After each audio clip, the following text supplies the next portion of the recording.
And Ms. Silverman, you may continue. Welcome back.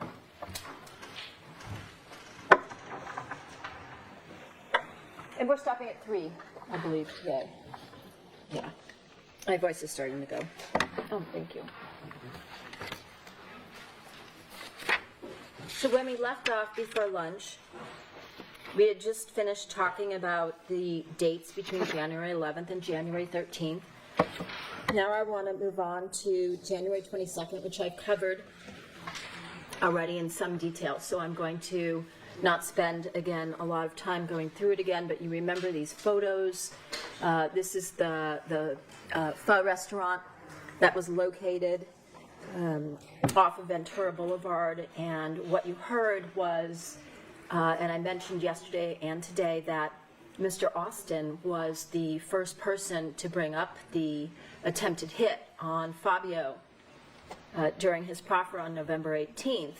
And as you also know, that was despite the fact that Mr. Baker had already been interviewed numerous times and never brought up. And so the first time we heard about that was from Mr. Austin. Now, as you know, after Mr. Austin brought up this attempted hit on January 22nd and started describing the location, we went back between, you heard there were 2 dates for this proffer, and the 18th and the 20th. And between those 2 dates, we went back, we looked up opened up the defendant's cell extraction, Fabio's cell phone extractions for the January 22nd date, and we saw that the defendant had Googled a pho restaurant or a pho restaurant. And so we looked up the location of that pho restaurant that she had Googled on a computer, and when we did so, it matched the description that we had obtained from Austin during his proffer session on November 18th with respect to the pillars, the UPS store, the nail shop. He described it as a Chinese restaurant. And so it also had the parking lot behind, and that was Exhibit 249. And so when Austin came back, the detectives brought him out from jail a couple days later so we could continue. We presented the photos here to Mr. Austin, who then recognized the location, identified it as the same location that he went to with Baker in order to kill Fabio. And if you look at the photograph on the right, it's a little bit hard to see, but you can see there's some red circle around a location where a car is parked in the lot, and that was his writing, where he identified the location where Fabio Sementilli had parked his Ford F-150 on the night of January 22nd. So then, of course, after that, we pulled additional photos. We were able to see that there was a parking area behind the strip mall, just as Mr. Austin had described. And we called Cyree to have him go back and look at Baker's and the defendant's and Fabio's cell phone data in terms of the cell data, the CDRs, call detail records that you've learned so much about, and the cell tower information for those particular devices. And then you heard the results when Cyree flew in to testify regarding his analysis of the times and the sequences, which corroborated what Austin told us and connected the defendant to the attempted murder to kill Fabio. Now, as you also heard and I mentioned, there were approximately 180 Viber messages between the defendant and Baker on January 22nd, and there's a timeline exhibit of that. That's Exhibit 159. What Cyree testified to was that the defendant, who was in the area of his apartment at about 3 p.m., gets a call from the defendant.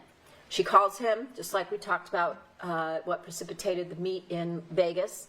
They speak for a little bit over 2 minutes, and then he leaves his apartment with Austin and drives to the strip mall.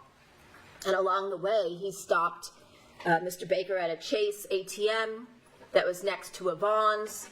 that Austin also recalled there being a supermarket, and about 1.8 miles, it was testified to, a little less than 2 miles from the strip mall, is this Chase ATM, where you were also supplied with the records that showed a withdrawal, and the photos next to Yvonne's. And so that Chase ATM next to Yvonne's is about 1.8 miles, less than 2 miles from this pho restaurant.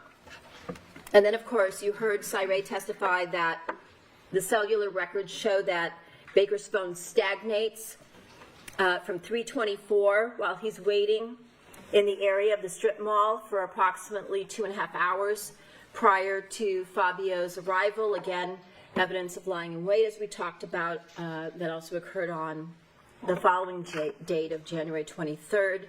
And we know during the time that Baker is waiting at this location for Fabio to arrive, that there are 69 Viber messages that are going back and forth between the defendant and Baker. At 5:11, Fabio searches phone near me, obviously in response to the defendant having a conversation with him that Sunday about picking up food from a pho restaurant. And then he sends that phone near me search to his wife, the defendant, via instant message. The defendant then specifically Googles Pho California between 5:12 and 5:47 on January 22nd, and comes up with that same address of the location of Pho California of 19548 Ventura Boulevard that Fabio then goes to about 3 hours later. And of course, as I talked about the other day, there are numerous, as you can imagine, Vietnamese or pho restaurants in the San Fernando Valley, but between Baker and the defendant, they were able to pick the one pho restaurant out of all of those that Fabio went to later that night. And then we know, as I mentioned earlier, at 5:13, the defendant searches that same location, 19548, and then she deletes that search, her web history, as you heard from Detective Farrell. And so she deletes the web searches, which, as I mentioned earlier, to delete any data that would tie her to this, what's supposed to go down, a murder that night, just like she does in the Ralphs the following day. And you have the record from her phone for January 22nd, which is Exhibit 259. There's a column on the far right side. At the top it says deleted, and then in red you'll see it says yes for all of the things that she did on her phone on January 22nd relating to the Google searches, the address, and the Pho California location. So she deletes all of that in anticipation of the fact that he's going to be murdered that night and that there will be a subsequent investigation. She also deletes all the messages between herself and her husband relating to Pho near me and Pho California, as well as the message that she sends to her daughter asking her if she wants fried rice. So again, destruction of evidence, and what would be the reason for destroying that evidence, unless, of course, she believed that night that Fabio was going to be murdered, and she is deleting any evidence associated with that in order to distance herself from that crime. Now, what you see here, if you recall, was a mapping that was done by Cyree with respect to the cellular data. What you see here in green that's highlighted, that's Fabio's location.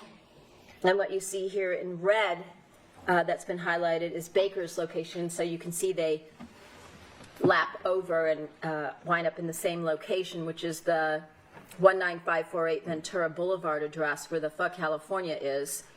And Fabio gets to that location at 6 p.m. We know from the cell phone data that Baker is still in the area now.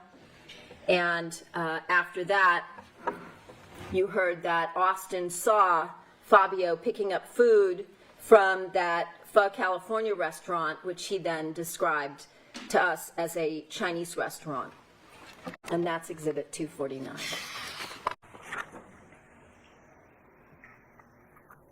As you also heard, even though he flew out to the location of California in order to commit this murder with Baker, that night when he is sent from the back parking lot behind the shopping center, and he goes through this alleyway that you can see where the L shape and then the perpendicular building are separated. There's a walkway there, and when he goes through and he sees Fabio, he gets cold feet. He realizes he can't go through with it, and he goes back to Baker, who's still waiting in that back parking lot, and tells Baker that he's unable to carry out the crime. And then at that point, Baker says that he's going to have further conversations with the defendant, and that Austin shouldn't worry about it. And so then Baker and Austin go back to Baker's apartment. Now, let's go to the day of the murder, January 23rd. We know the first communication that morning is from the defendant to Baker, starting at 6:50 in the morning. We know that they are in constant contact throughout that day via Viber. We know these are stills from the PowerPoint timeline that we showed you from Ed Kozin, and you'll have that available, as well as some of the still photos. And we know that that morning at 7:28, Isabella leaves for school, and so Fabio, the defendant, and Jessica are home. We know around 8 o'clock, Delia Rivera comes to clean the house, and the defendant and Baker continue to contact each other throughout the morning through Viber, text messages, as well as phone calls. And as I mentioned earlier, the cell data records also show that the defendant calls Baker later that morning, but it goes directly to voicemail, and this is during the time that the cell data shows that Baker is at the Enterprise location at about 11:01 in the morning getting that rental vehicle, because as he claimed, his vehicles weren't working. And so he gets a one-day rental car through his friend Paula, the Nissan Versa, the silver vehicle you see here. And then we know at 11:42 that morning, the defendant and Jessica go to LA Fitness, where you can see at 11:49, the defendant enters as Jessica parks, and 10 minutes later, Baker comes in, again wearing that black sweatsuit that we talked about during the trial with the white stripes down the side. Fabio texts his wife saying that he just got home, and we saw his car leaving and returning that day, trying to get the power washer still fixed. And then, of course, we saw on video on the left, Baker is leaving. So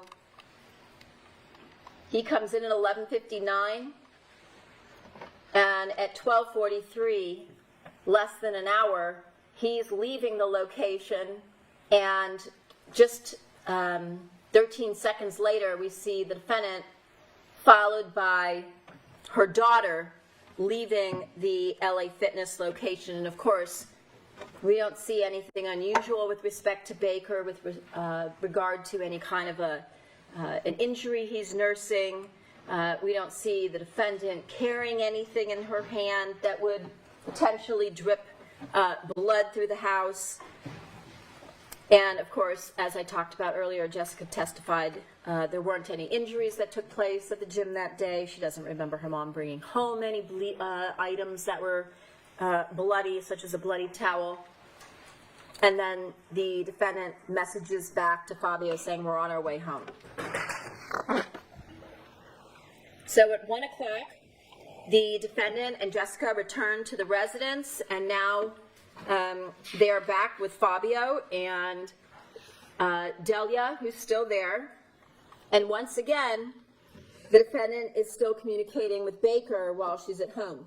We know that between 1:20 that afternoon and 2:43, there are 30 Viber messages between them where they are putting into place their plan to kill Fabio that day. And again, in order to ensure that there will be a sufficient time for this murder to take place, the defendant texts Isabella telling her to contact her after the interview when she's heading home so that she can keep track of her whereabouts, which is critical. And that happens, as you can see here, at 1:40, and Isabella responds at 1:53. Now, this is what I talked about this morning with respect to the safe. If you look at the photo on the left, you can see the mirror, this large mirror that's behind the door in the master bedroom from the walk-in closet. When you open the mirror, you can see that behind the mirror there's a wall safe, a small wall safe, and the mirror itself has a sensor on it, which is what I was talking about today. This is, as I told you, at 2:03, at the time that she gets the message, and you can see a cutout from the records, the Digital Life Mobility records from AT&T, that the closet mirror has been opened at 2:03, and again, this is when the defendant is at the home. And so this is when she removes the gold coins from the safe, because she knows those are objects that she's going to claim were taken during the course of this burglary or robbery and murder. And again, just like was the case with that DVR, that new DVR that was on top of the cabinet, Delia has no idea when she's asked that there even is a safe. This would be something, once again, that someone would have to tell you about for you to know. And if you remember, when Baker was on the stand, when I asked about a safe, he said that he knew that there was a safe in the house and that it was in the master bedroom, and that it was hidden, if you recall. He would have to have received that information, obviously, from the defendant, because, once again, it's hidden and not in plain sight. Now, something that came about during the trial that was also interesting, another little piece. If you remember when Morella Sementilli testified that after the murder, that Wednesday, which would have been January 25th, she and Fabio's side of the family fly in from Canada to California. And when they arrive, the defendant goes through what happened on the day of January 23rd, and the defendant tells them that the killers broke open the safe and broke it somehow, which obviously is a very different story than what the evidence itself showed, the physical evidence, and you can see the photographs here, as well as the fact that she gave a very different story to law enforcement, which is why she didn't want anybody from the family communicating with law enforcement, because, again, it's very hard to keep track of so many lies. We know that Delia gets picked up 2:15 after she finishes cleaning, and at this point, Fabio's home alone with Jessica and the defendant, and once again, between 2:48 and 3:13, the defendant and Baker continue to Viber as Baker is on his way to the target, and we know that he waits there for the defendant to arrive. Here at 3 o'clock, we see Baker backs the rental car into the spot close to the store. He then enters the store at 3:02, and while he's inside of the store between 3:10 and 3:19, there are more Vibers, this time from Baker to the defendant while he's inside of the store. Again, the next thing that we have in this timeline is the defendant is sending a reminder to her daughter Isabella, who she knows is having this interview, telling her good luck so that she'll remember to contact her when she's on her way home. And this is her way of keeping track of where Isabella is. We see Baker. He's coming out of the Target at 3:19. 19 minutes after entering, he's carrying a bag in his right hand. He's got his phone in his left hand. Once again, we don't see any evidence of the fact that he's injured in any manner. And we know that what he does, once he goes to his vehicle, he moves it to the back of the parking lot at 3:24, away from where the security cameras are. Again, not coincidentally, and he waits to meet up with the defendant. He does that at 3:24. At 3:26, 2 minutes later, here's the defendant leaving the home in the Ford F-150 to meet up with Baker at the Target.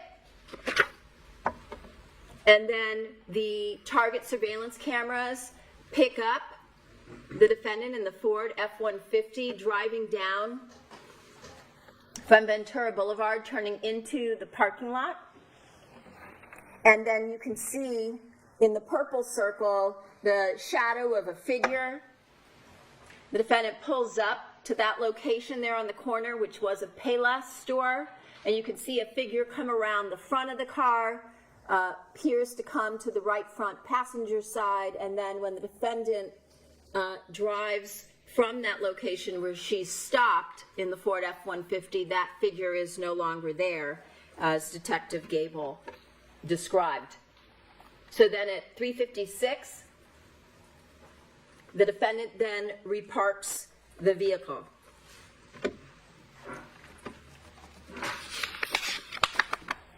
So in between this time where she pulls in, the figure comes around to the front of the vehicle, to the right front passenger. The defendant parks the Ford F-150 towards the rear of the lot, where she sits for several minutes. It's actually 4 minutes, and then again, at that point in time, she, again, just like Baker did, moves her car to the front of the lot at 3:35. He, at this point, goes to his car in the back of the lot, and we notice that during that time period that we just talked about, when she pulls into the lot until when she reparks, when Baker had just previously gotten out and gone to his vehicle, so it would be 3:30 to 3:35. During that same time period, there's a gap. There are no Viber communications between them because, of course, they're together in the parking lot. And this is the point in time where the defendant likely hands off the gold coins to Robert Baker that she is going to later claim have been stolen during the course of this murder. So again, this is a very well planned out, very premeditated, very deliberate murder conspiracy that you see here. You can see here at the back, the defendant's vehicle is circled in red where she reparks towards the front of the lot before entering the Target. The green at the back is Baker's vehicle where he is exiting the lot at 3:36. He's on his way to go pick up Austin and commit the murder. And the next Viber communication is from Baker as he leaves the Target lot. He messages the defendant. At that point in time, at 3:37, the defendant, before she enters Target, she messages, she actually calls Jessica at 3:37, but Jessica doesn't answer.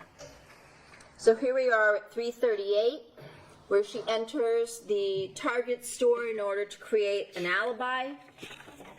And as I said, at 3:37, she calls Jessica. Jessica doesn't answer.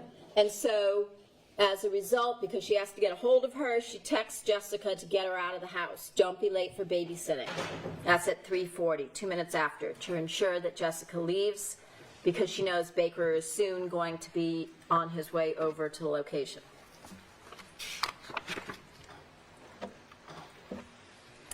So, like clockwork, after the defendant's text, Jessica leaves to babysit 7 minutes later.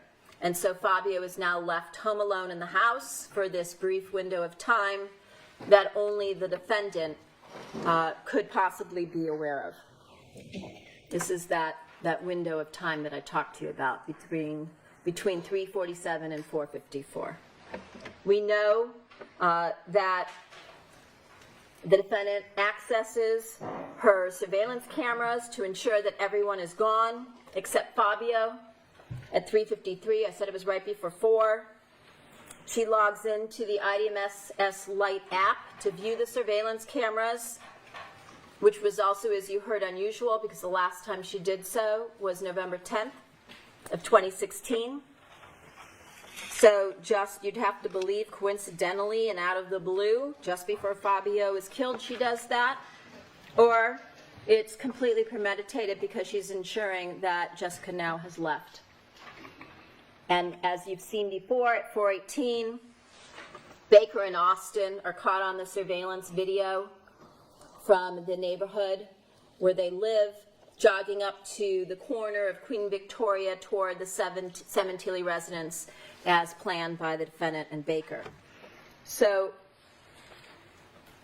also remember, there's been some testimony in this case that when Fabio's family, as I said, flew in that Wednesday on the 25th, a neighbor brings over a copy of the neighborhood surveillance video, and the family watched it while the defendant was gone. She was out doing something, and when she came back and realized that they had watched the video without her, she was angry because she wanted to be the one that watched it first. And then she proceeds to question the family as to what they were able to see on the video, whether they could see any faces, whether they could make out skin color and things of that nature. And of course, the other thing that was brought up, which is that the defendant had been engaged in a sexual affair with Robert Baker at this point for a year, but she never bothers to tell anybody that she recognizes Baker. Now, of course, obviously his face and everything is covered, but there's nothing about the way that he moved or his shape or anything that she would trigger in her brain, she claims, that would cause her to recognize Robert Baker. Then, Isabella, as instructed, contacts her mother. And she testified that her mother was aware she had a job interview after school that day in Agora. And her mother told her to call on her way home, which she did at 4:22 after the interview. And Isabella testified, just as she told law enforcement during her interview, that she was on her way home. But her mother called her back. This call at 4:22 goes to voicemail. The defendant misses the call. 2 minutes later at 4:24, the defendant calls her back and tells her that she should stop on her way home to pick up her glasses from the eye doctor. And since she's only 16, the defendant, who's out running errands, instead of picking them up herself, says she'll call the eye doctor and she'll give permission, since Jessica is underage, so that Jessica can pick the glasses up herself, and therefore she delays Jessica by several minutes. And so we know, I'm sorry, I meant Isabella, speaks to Isabella to delay her from coming home in order to give Baker time to complete the murder. So here the defendant is at 4:32. If you recall, just a few seconds before the still photo that you see here on the left, the defendant is headed toward the exit with the target bag in her left hand, and she is so concentrated on her phone in her right hand that she sort of veers off the path that would normally lead one out the door, and she has to look up and redirect herself in order to make it through the door, as was testified to by Detective Gable. And then at 4:38, you can see the Ford F-150 as she leaves the parking lot, and she knows at this point that this is the window during which Fabio should be murdered by Baker and Austin. And now she goes to Ralph's to continue her alibi. We know that she pulls into the parking lot 4:41. She gets a shopping cart at 4:42. At 4:46, while she's inside of the Ralphs, she messages Baker via Viber to let him know what's going on in terms of the time frame, with Isabella going from Agora to Woodland Hills in order to pick up her glasses. And at 4:50, again, while she's inside of the Ralphs, she deletes, as you heard from Cy Ray, Lifestyle Lounge and several other things from her phone in anticipation of the fact that Fabio will be dead by the time she gets home, and there will be a law enforcement investigation after the fact. Yeah, you're right. The screen on the bottom right, instead of saying 5:52, it should say 4:52. It's 10 minutes. 10 minutes off. That's a typo. So she's in the store for about 10 minutes. She goes in with a cart, but she comes out with a tiny little bag in her right hand. Remember, the story to law enforcement is that she went to Target. I believe she said she was going to buy some cards and some shaving cream. And then she goes to Ralph's because she needs to buy veal cutlets because she's making fatina for dinner. And so 10 minutes later, she leaves with the small bag in her right hand. She's got the phone you can see there as she's walking out on the left hand because she's watching for any communications between Baker or her daughters, so she can ensure that the timeline is still open. And she walks out with her purse or wristlet on her left wrist. We know that, as I described this to you yesterday, near Fabio's right hand, you can just make out a portion of the handset from the home phone on the chair as Fabio is slumped over the chair and dead after Baker and Austin are successful in accomplishing the object of the conspiracy. I talked this morning about the cleanup, and of course, when Delia is flown in and she testifies, none of these items, such as this blue rag or the vinegar bottle that's normally kept under the sink, or any of the blood stains around the kitchen, are there at the time that she leaves, because obviously her job was to clean. And so by the time she leaves, the house is spotless. Here you can see the circuit breaker box, which I told you when you go out from the kitchen door to the left, right next to that cabinet is the breaker box with several of the levers. I think Detective Vernon said there were 7 that were flipped off. And here you get a much better picture of the top of that tall white cabinet where the DVR sat to the right, and now all you see are the cords that used to connect that through the back of the cabinet into the kitchen. And you can see here all of those cords are out of sight on top of the cabinet. There is no DVR. We know that at 4:53, Baker, who's wearing the green sweatshirt, as you can see from the inset photograph on the top left, is wearing that Chandron sweatshirt. He's the driver. We know this because, of course, Baker leaves his own blood in driver's compartment, right? On the steering wheel, on the door controls, on the seat controls, and then because he's just murdered Fabio and walked through Fabio's blood on the patio, he's tracked that, he's transferred that blood from the bottom of his shoes onto the clutch in the Porsche. Again, this is again why I told you, when you have a story that comes up only after arrest, after numerous opportunities to explain, during all of these law enforcement interviews, the defendant never mentions any kind of racquetball injury. And the story about there being a racquetball injury, and hence why Baker's blood is tracked into the house, again, doesn't explain how the blood then gets into Fabio's Porsche, right? Another reason why that story fails. So we know Baker's driving away. 4:53 is he's at the corner of Queen Victoria, taking a right onto Oakdale. And then here at 4:54, here we have Isabella coming home after picking up her eyeglasses, and we already know what she's going to find, right? She's turning from Oakdale, and she's going to turn left onto Queen Victoria. That's how tight, that's how narrow this timeline window is. And just as the defendant planned, and you heard from Detective Roberts that no matter what route she took home from the store, it never took her 11 minutes, okay? So we know what time the defendant leaves Ralph's. It always took Detective Roberts somewhere between 3 and 4 minutes. And she gave an extra minute just for good measure.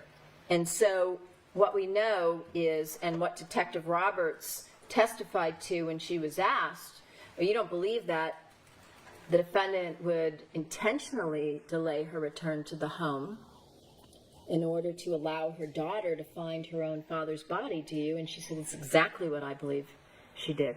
Because again, everything she's done so far is to try and separate or distance herself from the crime, and she doesn't want to be the one to find the body. That's why she's gone to these stores to set up this alibi. That's why she's deleted all of the messages and the searches from the January 22nd and the January 23rd, the mirror, all of these other things that she's done. She's meticulously gone back and destroyed, suppressed, concealed evidence, which goes to conscience of guilt. And so then we know at 5:14, this is the last contact between the defendant and her lover ever using Viber. At 5:14, he contacts the defendant via Viber, and after that, they both delete the application, the encrypted application, and the accompanying data. And as you heard, when you use the various software tools that allow you to extract information from a cell phone, as the software becomes more and more advanced, we are able to pick up, sometimes if we're lucky, more and more of the remnants or the artifacts of data that's been deleted. And so as a result, what you heard even from the defendant's own expert, that he would always recommend that you re-extract or redump devices, because you never know what you're going to find. And as you heard, over the course of the several years that Detective Roberts handled this case, even though all of the devices in this case had been processed by LAPD in years past, she continually had, every couple years, because there's always updates coming out with the software, the devices re-extracted to see if more or additional information could be obtained from what had been deleted. So one more thing I did want to mention. When you think about the fact that Fila Salehian told us that the defendant never brought up Fabio, not before the murder, not after. The defendant never brought up her children. Ron Ray, who meets the defendant after the murder, has no idea. He never knew that the defendant had been married. He had no idea that she was a widow. He had no idea that she had children until they were at a club up on a stage with a DJ, and the defendant made some comment about wanting to send a picture because her daughter is going to think she's such a cool mom, and that he was shocked by that because neither she nor Baker had ever mentioned that she had this family. And so if you think to yourselves, well, no mother is going to allow, their 16-year-old daughter to come home and find their father's dead body after he's just been murdered, because that would indicate that she cares very little about her daughter or her children or their mental well-being. Think back to the fact that Isabella and Jessica, for that matter, after the murder, are left alone night after night after night in this house where their father's been slaughtered, because she thought it was more important that she be able to go out and have fun with her lover to comedy clubs and bars, and to try and pick up a bouncer, a stranger outside of a bar one night. That's how free she felt. So again, as Detective Roberts stated, that's exactly what the defendant did in this case. And you also heard the defendant's sister mention that after the murder, she came and stayed several times with the defendant and the girls, and that she was cooking, she was cleaning, she was doing laundry, and she also took Isabella to a therapy appointment one day. And remember, when Isabella got on the stand and we asked her about the therapy appointment, she indicated her mother went with her once. And also you saw a series of text messages, and we're going to show some of them today, not all of them again, but at some point she tells her mother, I'm going to make that therapy appointment tomorrow. So this is a young girl who will likely never be able to erase from her mind what you all saw in photographs, which is much different. I know it's hard to look at them, those photos, because they're so graphic. But think of her seeing it in person, not through a photograph. She's this young girl. She finds her father dead. Her mother doesn't come home for several more minutes. She's there alone. She doesn't know what she's looking at. You heard the 911 call. She's in a panic. She's trying to get him help. She doesn't realize he's dead. She doesn't realize he's been stabbed to death. Again, she's not able to process what it is that she's seeing. And, you know, there's a reason we don't show family members photographs of their loved ones dead, because it's things that you can't get out of your brain. And unfortunately, that will be the same for you. And over time, perhaps they fade when you go on about your lives, but they're also... Yes.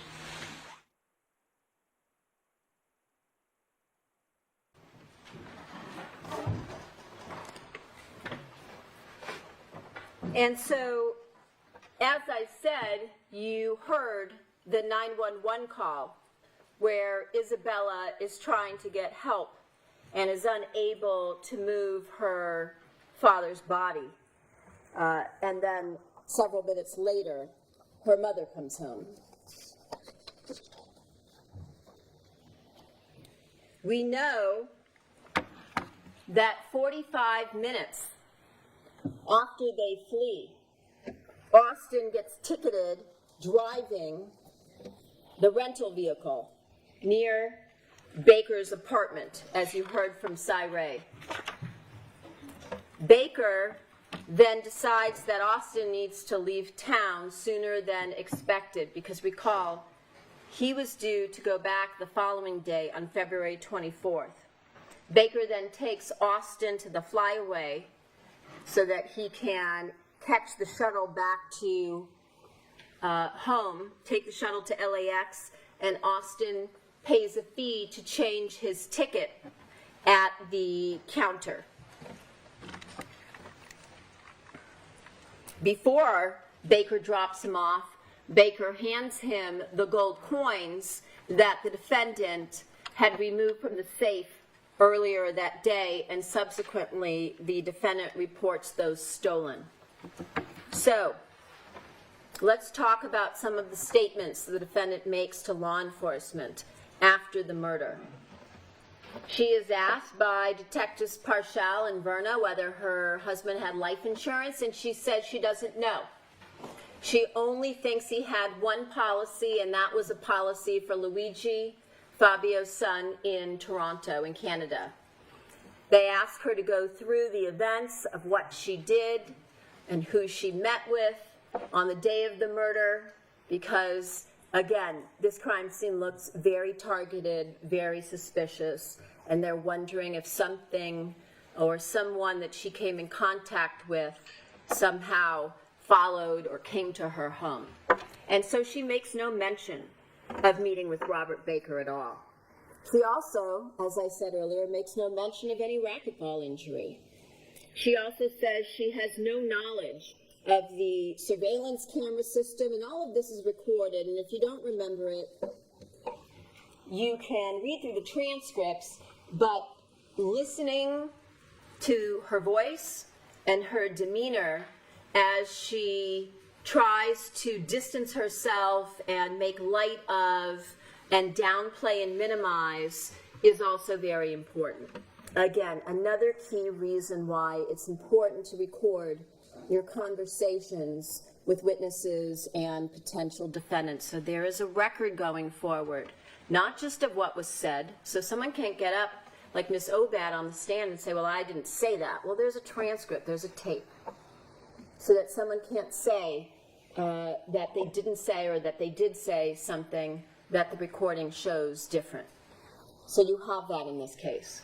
She also mentions very specifically that she had no remote access on her phone to view the surveillance cameras at her house.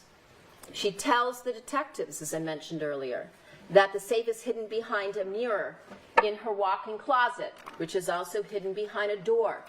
She tells them, as I mentioned earlier, that Fabio kept his gun, some gold coins, and some gold in the safe. So again, not items you would expect Fabio to be removing from the safe during that day as he's working from home. He's not playing with his gun. He's not looking at his gold coins. He's not looking at gold. Those are exhibits 23 and 24. Also, all three co-conspirators very shortly begin using the same encrypted app, WhatsApp. And you heard that both Baker and Anna tried to claim that the defendant was using WhatsApp at some time prior to the murder. However, again, you heard from two different experts in this case, Investigator Jake Gibson, who used to be a DA investigator, as well as Officer Curtis Davis, who looked at the extractions from the defendant's cell phone, and they found that the defendant didn't register to use WhatsApp until after the murder. After she deleted Viber, a couple days later, she switches to using WhatsApp. And it's pretty significant that, again, all three co-conspirators are acting together, doing the same thing during the same time period. Not coincidental that all three of them are registering and beginning to use WhatsApp.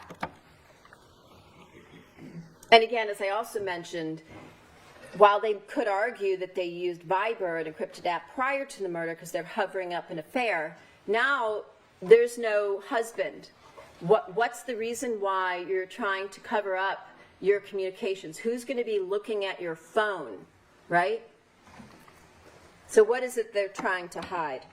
And then, as you recall, after the murder, the defendant starts doing these public posts on her Instagram account in order to engender sympathy. And she sets up the shrine on Fabio's favorite chair on the patio, the same location where he was murdered 2 days prior. And of course, this sort of takes on a much more sinister appearance when you look at it now in hindsight, after coming through a couple of months of this trial and learning all of the machinations and the things the defendant did, in this case, to have her husband murdered. And now she's posting pictures of the place where he's killed online.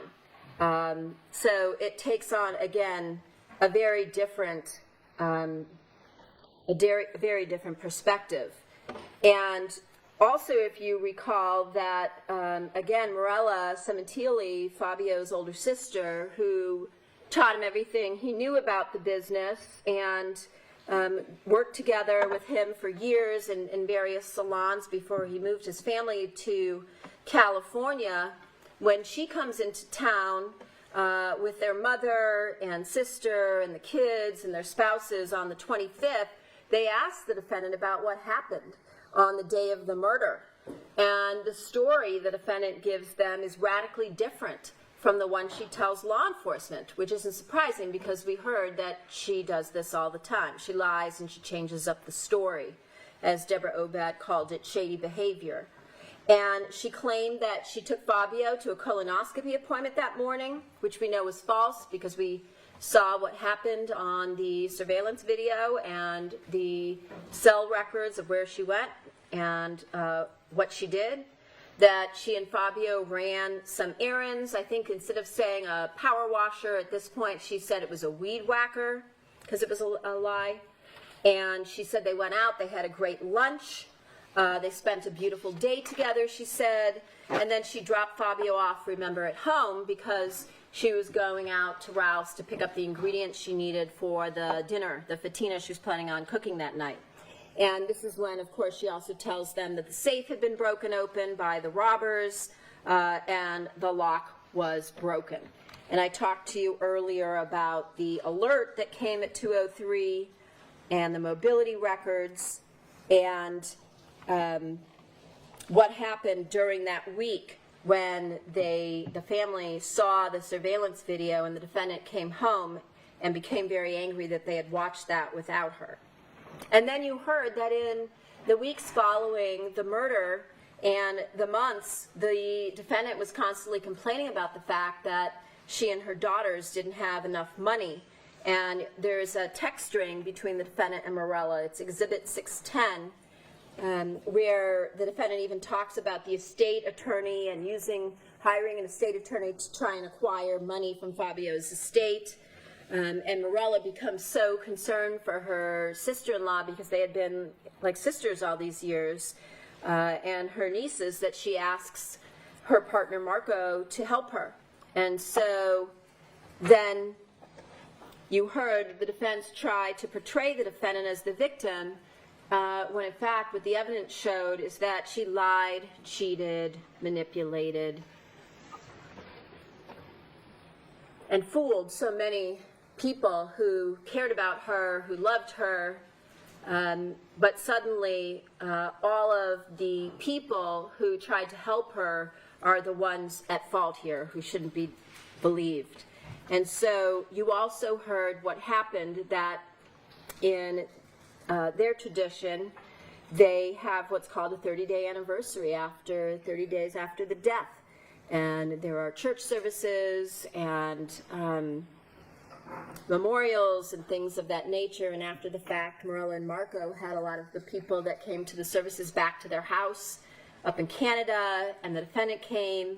Sam Pulera was there, and they were in the garage that night smoking because it was raining outside. And so the defendant then proceeded to tell all of them that she wanted to be left alone. She was tired of everybody calling.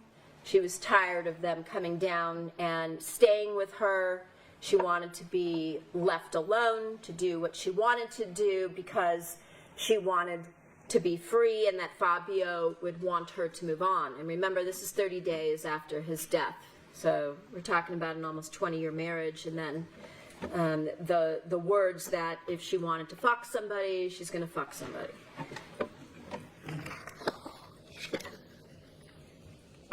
Now,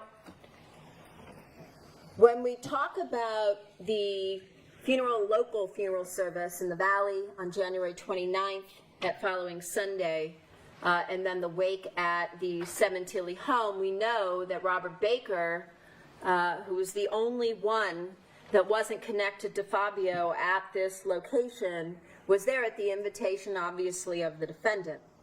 Because remember, this is a memorial for the people that want to get together and grieve and celebrate his life and share stories about him and memories. So ask yourselves, if she wasn't involved in a murder conspiracy, who invites their lover to their husband's wake? It's overruled. It's an inference that counsel can make an argument. And this is the one piece of evidence on top of all of the others that I've talked to you about over the last couple days that shows how arrogant these two individuals are, because obviously they didn't think they were going to get caught. And he stood out because he was the one person there, as you heard, that didn't belong. And so the people from Wella, family members, were wondering, who is this character who sticks out? And we also know that earlier that day, while the family and friends are at the funeral service in the Valley on January 29th, that Sunday, Baker, recall, on that same day, drives up to Victorville, because you have those records from the burner phones that he purchased, recall? And I think they were under the name Daniel something or other. We're going to see it in a sec. And he purchases some burner phones, and remember, he has to get her the burner phone before she leaves, because she's leaving for Canada 2 days later on January 31st, because Wella is repatriating Fabio's body. They're sending his body back to his home country for what they thought at that time was going to be a burial. And so he needs to get her the burner phone so that they can continue communicating. And so he obviously did so that night.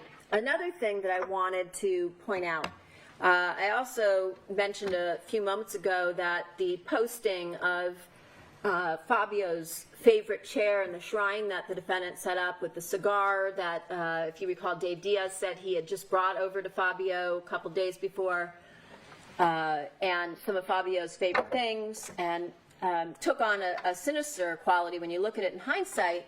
But also notice where the defendant and Robert Baker are sitting around this fire pit, the same area where Fabio was found slaughtered the week prior by Baker with the assistance of the defendant.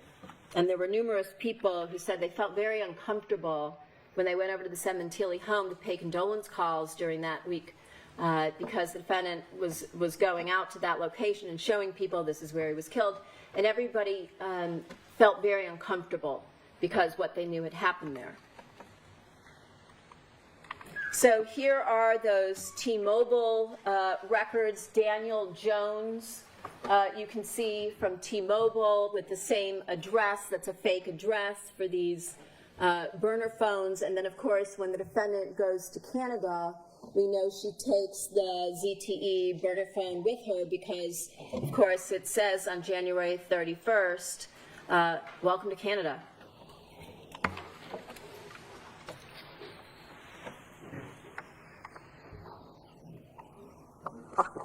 And so then, again, this is February 8th, and February 8th of 1997 was the 20th anniversary of Fabio and the defendant, and she makes this post, and she tells her sister Anna that she wants to go home, she wants to go back to California because she wants to be alone with the girls so the three of them can grieve together. And instead, what we learned was on that night, as soon as she gets back home, she leaves the girls and she goes out with Baker that night until the early morning hours of the next day.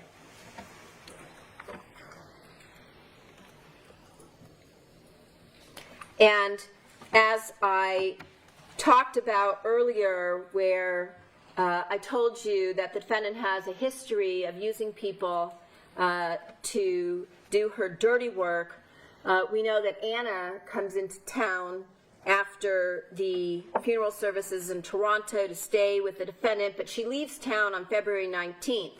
And that same night, the defendant is using her daughter, Jessica, in case anybody calls or texts.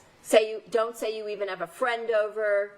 Don't answer. Just say you're home, or Selena or something. It's nobody's business. And again, defendant's out with Baker that night and doesn't get home until 2:20 in the morning.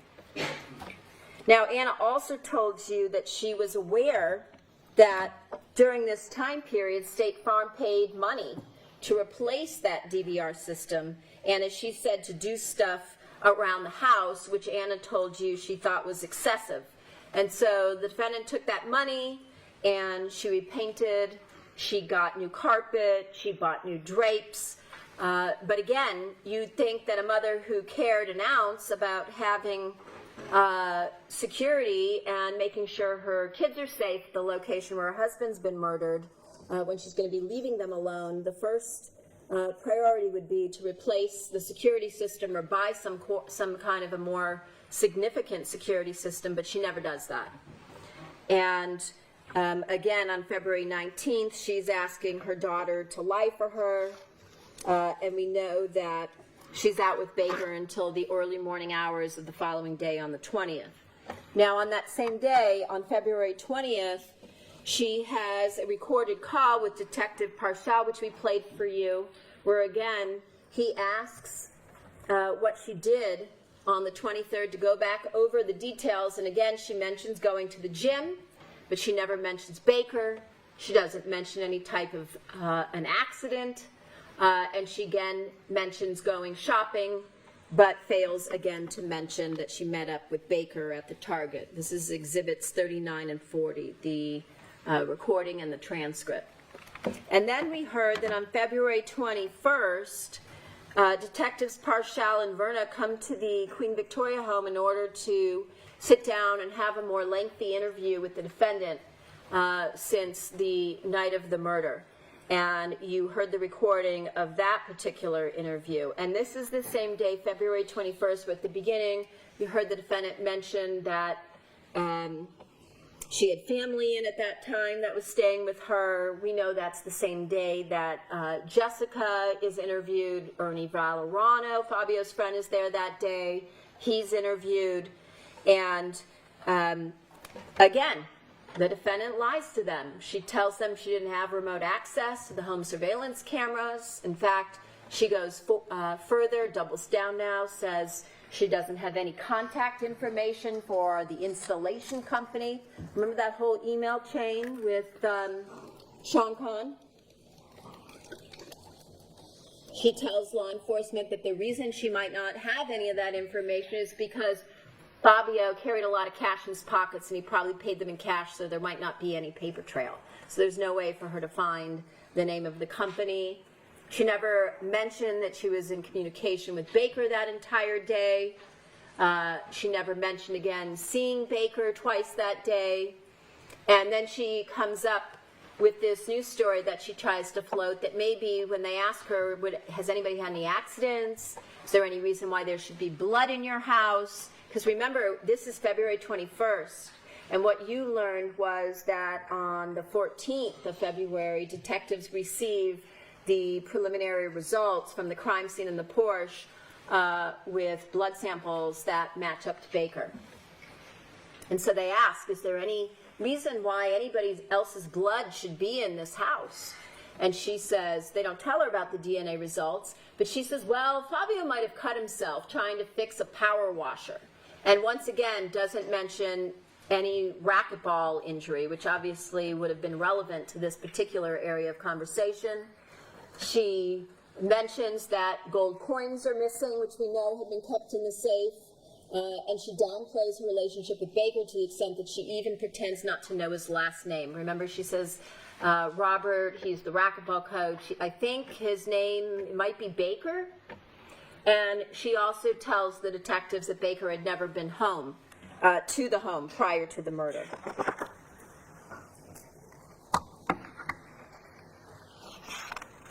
Now, on that same day, as I said, February 21st, when they interview people separately, law enforcement does, and Jessica brings up, when they ask, is there anything odd that's ever happened? Has anybody, ever been to the home or stayed at the home? And she brings up the time when she found Baker sleeping in her mother's bed while her father is out of town. And so they go back to the defendant and they say, well, who's this? They don't rat out Jessica, but they say, well, who's this guy Baker? And that's when she says, oh, he's just the racquetball coach. And Jessica tells the detectives that the night that Baker slept over, her mother came home at 2:30 in the morning, and she also tells them she never told her father about it because her mother told her not to say anything to him. So again, another example of the defendant teaching, coaching her daughters to lie for her, grooming them, and at this point in time, going backwards, she basically is using the daughters to keep information from their father.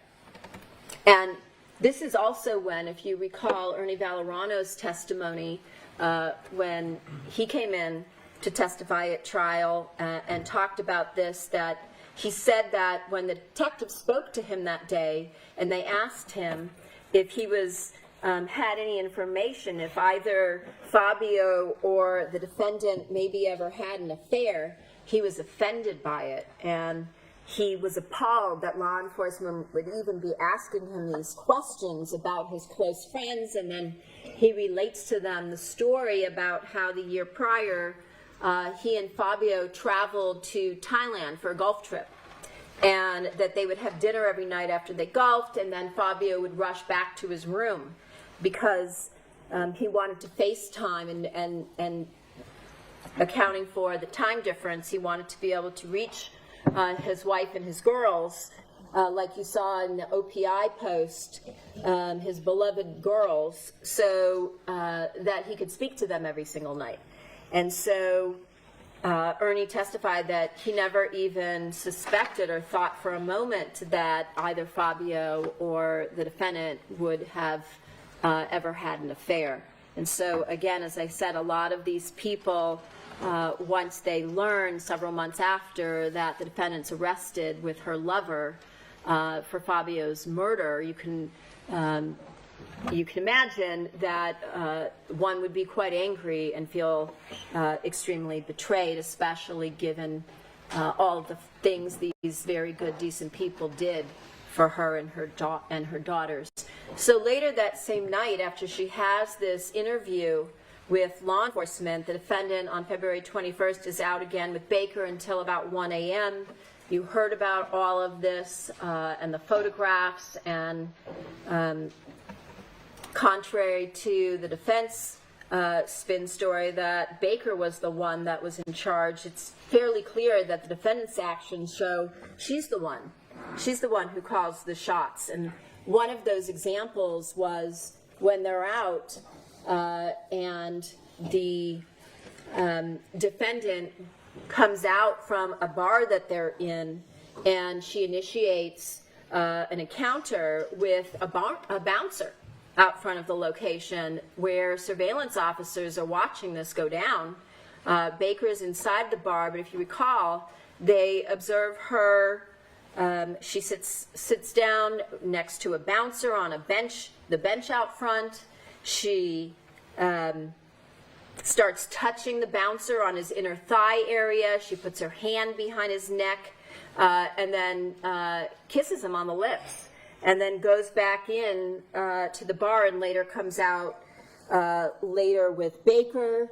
Appears they have some sort of an argument. He walks away from her in the parking lot, and the defendant becomes very upset and starts crying, and certainly appears to shed more tears and be more upset over the argument she has with Baker that night than she ever did when it came to her husband's murder.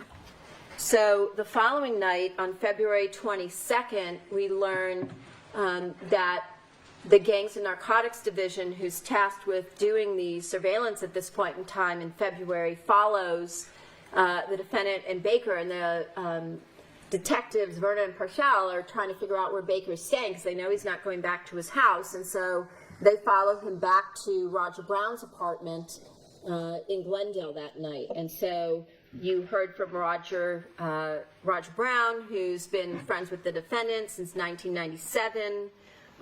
Over the years, since Baker's been arrested, he's made numerous jail visits to meet with him.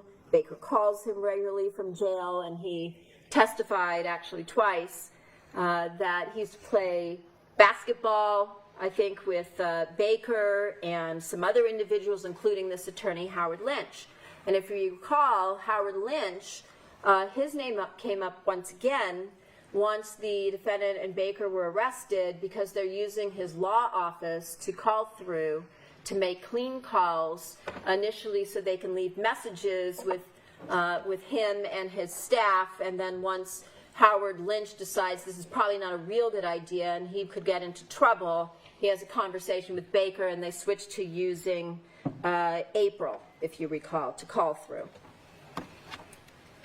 And so we also heard Roger Brown say that the defendant, who he was introduced to by Baker as Madonna, came to his apartment numerous times while Baker was staying there after the murder, because obviously Baker's on the lam. He's gone from Lashane Holmes to Al Birdsong's in Vegas to Sheila and Ricardo's, and now he's staying with Roger Brown in mid-February, and Roger Brown at some point takes Baker over to the Starbucks to meet up with the defendant, again, who he knows as Madonna, and he testifies that he had actually met Madonna and Baker the year before when Baker brought her to Roger Brown's birthday party.